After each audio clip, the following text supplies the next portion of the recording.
Olá, olá! E a nossa história de hoje se chama O Jornal.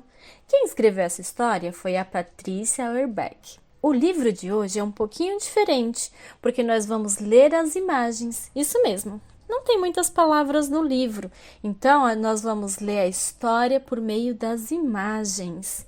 Primeiro, você vê uma imagem, aí depois você vê outra imagem na sequência.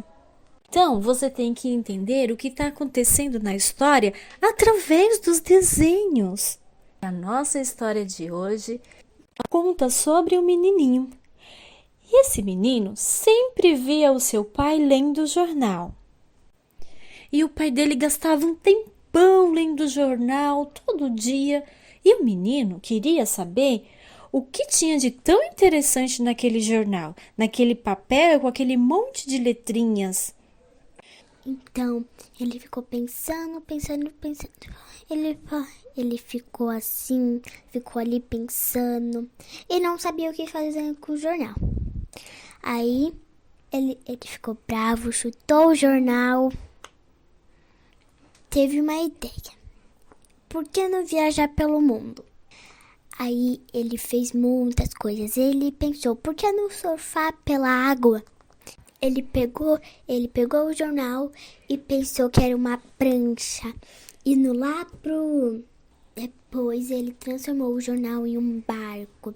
Pegou remo e começou a nadar pelo mar. E até que ele chegou em uma ilha.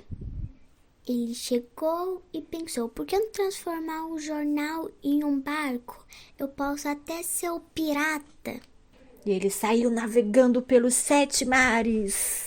Então ele avistou um castelo. Ele sentou no jornal e ele fingiu que era um tapete voador. Ele estava voando pelo castelo. E agora ele é um soldado. Ele montou em seu cavalo e foi bem longe. Ele fingiu que era um avião. E voou para muito longe. E ele foi seguindo. Então, aí ele transformou o jornal em várias coisas. Em prancha, em barco. Então, essa foi a nossa história, o jornal.